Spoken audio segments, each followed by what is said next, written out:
കേരളമൊഴിച്ചുള്ള മറ്റ് സംസ്ഥാനങ്ങളിലെല്ലാം പുഷ്പ 2 വലിയ വിജയമാണ്. എല്ലാവർക്കും പോസിറ്റീവ് റിവ്യൂ മാത്രമേ പുഷ്പയെക്കുറിച്ച് പറയാനുള്ളൂ. എന്നാൽ കേരളത്തിൽ മാത്രം പുഷ്പയെ ട്രോളുകയാണ്. ഒരു റിവ്യൂവർ പോലും പുഷ്പയെക്കുറിച്ച് പോസിറ്റീവ് പറഞ്ഞിട്ടില്ല. പുഷ്പ മാത്രമല്ല, മറ്റു സ്റ്റേറ്റുകളിൽ മികച്ച അഭിപ്രായം നേടിയ പല മാസ് മസാല സിനിമകളും കേരളത്തിൽ മോശം അഭിപ്രായം നേടിയിട്ടുണ്ട്. കേരളത്തിൽ 8 നിലയിൽ പൊട്ടിയ പല മലയാളം സിനിമകളും ഹിന്ദിയിൽ ഡബ്ബ് ചെയ്ത് പുറത്തിറക്കിയപ്പോൾ വൻ സ്വീകാര്യത നേടിയിട്ടുണ്ട്. എന്തുകൊണ്ടാണ് ഇതെന്ന് ചിന്തിച്ചു നോക്കിയിട്ടുണ്ടോ? അത് എന്തുകൊണ്ടാണെന്നാണ് ഈ വീഡിയോയിലൂടെ നോക്കാൻ പോകുന്നത്. വീഡിയോയിലേക്ക് സ്വാഗതം. മലയാള സിനിമകളെ മറ്റു സ്റ്റേറ്റിലുള്ള സിനിമകളിൽ നിന്ന് വേറിട്ട് നിർത്തുന്ന പല ഘടകങ്ങൾ ഉണ്ട്. അതിൽ ഏറ്റവും പ്രധാനപ്പെട്ടത് നമ്മുടെ സിനിമാ സംസ്കാരം അല്പം വേറിട്ടതാണ് എന്നുള്ളതാണ്. ആധുനിക മലയാള സിനിമകളുടെ നട്ടെല്ല് സമാന്തര സിനിമകളാണ് എന്നുള്ളതാണ് അതിൽ പ്രധാനം. മറാത്തി, ബംഗാൾ തുടങ്ങി മറ്റനേകം പ്രാദേശിക ഭാഷകളിൽ സമാന്തര സിനിമകൾ ഇറങ്ങിയിട്ടുണ്ടെങ്കിലും അവയൊന്നും മലയാള സമാന്തര സിനിമകളോളം ശക്തമായിരുന്നില്ല.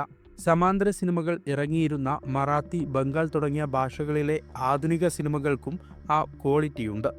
പക്ഷെ കുമ്പളങ്ങി നൈറ്റ്സ് പോലൊരു സിനിമ കേരളത്തിൽ മാത്രമേ തിയേറ്റർ വിജയമാകൂ എന്നതാണ് മലയാളി സിനിമാ പ്രേമികളെയും മറ്റു ഇതര സ്റ്റേറ്റിലെ സിനിമാ സ്നേഹികളെയും വേറിട്ടു നിർത്തുന്നത്.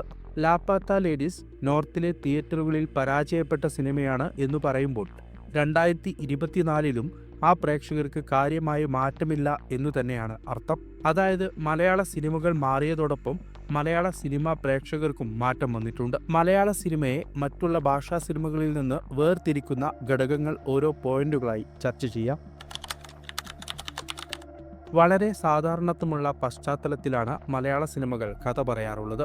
റൂട്ടഡ് ആയിട്ടുള്ള കഥാപാത്രങ്ങളും ചുറ്റുപാടുകളുമാണ് മലയാള സിനിമകളുടെ മുഖമുദ്ര. എന്നാൽ തീർത്തും പ്രാദേശികമായ പശ്ചാത്തലത്തിൽ നിന്ന് സിനിമ സംസാരിക്കുമ്പോഴും സംസാരിക്കുന്ന കാര്യങ്ങൾക്ക് സാർവലൗകികമായ ഒരു മാനമുണ്ടാകും. ഇറാൻ സിനിമകൾ ശ്രദ്ധിച്ചിട്ടില്ലേ നിങ്ങൾ? വളരെ ലോക്കലായ കഥാപരിസരത്ത് നിന്നാണ് ഇറാനിയൻ സിനിമകൾ സംസാരിക്കാറുള്ളത്. എന്നാൽ children of heaven, separation, taste of cherry തുടങ്ങിയ പല സിനിമകൾ കണ്ട് മലയാളികളായ നമ്മൾക്ക് പോലും വിങ്ങൽ അനുഭവപ്പെട്ടിട്ടുണ്ട്. ഏകദേശം മിക്ക മലയാള സിനിമകളും ഇങ്ങനെയാണ്. Sudani from Nigeria, Kumbalangi nights, Joji, തൊണ്ടി മുതൽ തുടങ്ങിയ നിരവധി സിനിമകൾ ഈ തരത്തിൽ കഥ പറഞ്ഞിട്ടുള്ള സിനിമകളാണ്. ഇമോഷൻ, മൊറാലിറ്റി, സമൂഹം തുടങ്ങിയ കാര്യങ്ങളെ ചുറ്റിപ്പറ്റിയാണ് മലയാള സിനിമകൾ കഥ പറയാറുള്ളത്. എന്നാൽ ഇതര സംസ്ഥാനങ്ങളിൽ ഇറങ്ങുന്ന സിനിമകൾ ഇങ്ങനെയല്ല. ലാർജർ ദാൻ ലൈഫ് ഘടകങ്ങൾ നിറച്ച പശ്ചാത്തലത്തിലാണ് ഇതര ഭാഷാ സിനിമകൾ കഥ പറയാറുള്ളത്. ഇമോഷൻ, കണക്ഷൻ തുടങ്ങിയ പല കാര്യങ്ങളും അതിൽ മിസ്സായിരിക്കും. മലയാള സിനിമയിലെ നായകൻ നമ്മളെ എല്ലാവരെയും പോലെ വെറുമൊരു സാധാരണക്കാരനായിരിക്കും. ഒരു ആവറേജ് മലയാളിയുടെ എക്കണോമിക്കൽ, പൊളിറ്റിക്കൽ, സോഷ്യൽ പശ്ചാത്തലത്തിലുള്ള ഒരാളായിരിക്കും നായകൻ. നമ്മുടെ സ്വന്തം സൂപ്പർ ഹീറോ ആയ മിന്നൽ മുരളിയിൽ പോലും ഒരു ആവറേജ് മലയാളിയുണ്ട്. എന്നാൽ ഇതര ഭാഷാ സിനിമയിലെ നായകന്മാർ അങ്ങനെയല്ല. അവർ എല്ലാവരും സൂപ്പർ ഹീറോകളാണ്. സാധാരണ മനുഷ്യനെ ആ ഹീറോകളിൽ കാണാൻ കഴിയില്ല. മഹേഷിന്റെ പ്രതികാരത്തിൽ ഫഹദ് ഫാസിലിനു പകരം ഷാറൂഖ് ഖാനെ ഒന്ന് ആലോചിച്ചു നോക്കൂ. നമുക്ക് പോലും അങ്ങനെ ആലോചിക്കാൻ കഴിയില്ല. മലയാള സിനിമയുടെ ബജറ്റ് മറ്റു ഭാഷാ സിനിമകളുമായി തട്ടിച്ചു നോക്കുമ്പോൾ വളരെ ചെറുതാണ്. ഇത് ഒരു കണക്കിന് ഒരു അനുഗ്രഹം തന്നെയാണ്. അതുകൊണ്ടാണ് മലയാളത്തിൽ ഇത്രയധികം പരീക്ഷണങ്ങൾ ഉണ്ടാകുന്നത്. കൊറോണ സമയത്ത് മറ്റുള്ള ഭാഷകളിലെ എല്ലാ സിനിമാ ഇൻഡസ്ട്രികളും പൂട്ടിക്കെട്ടിയിരുന്നപ്പോൾ സീ യു സൂൺ പോലൊരു ത്രില്ലർ എടുത്ത് അവരെ ഞെട്ടിക്കാൻ നമുക്ക് കഴിഞ്ഞത് നമ്മുടെ പരീക്ഷണ സിനിമകൾ തന്നെയാണ്. ഒരു സിനിമയുടെ ഏറ്റവും വലിയ പരിമിതിയാണ് ബജറ്റ് കുറവാണ് എന്നുള്ളത്. ആ ഏറ്റവും വലിയ പരിമിതിയെ മറികടക്കാനാണ് ഇവിടെയുള്ള സിനിമാ പ്രവർത്തകർ ശ്രമിക്കുന്നത്. ക്രിയേറ്റീവായി കഥ പറയുക എന്നത് തന്നെയാണ് അതിനെ മറികടക്കാനുള്ള മാർഗം. അതുകൊണ്ട് തന്നെയാണ് see you soon, love, Kishkindha Kandam പോലുള്ള സിനിമകൾ മലയാളത്തിൽ മാത്രം സംഭവിക്കുന്നത്. മലയാള സിനിമയിലെ പാട്ടുകൾ ആ കഥയോട് ചേർന്ന് കിടക്കുന്നതായിരിക്കും. സ്റ്റാർട്ട് ടു എൻഡ് വരെയുള്ള തിരക്കഥയിൽ ഉള്ളത് തന്നെയാകും മലയാള സിനിമയിലെ പാട്ടും. കഥ പറച്ചിലിന് പുറത്തുള്ളൊരു പാട്ട് ഇപ്പോൾ മലയാള സിനിമയിൽ അധികം കാണാറില്ല. മലയാള മാസ് പടങ്ങളിലെ ഐറ്റം സോങ് ആണെങ്കിൽ പോലും ഏതെങ്കിലും തരത്തിൽ അത് കഥയുമായി ബന്ധപ്പെടുത്തും. എന്നാൽ ഇതര ഭാഷാ സിനിമകൾ അങ്ങനെയല്ല. പാട്ട് വേറെയും സിനിമ വേറെയുമാണ് അവർക്ക്.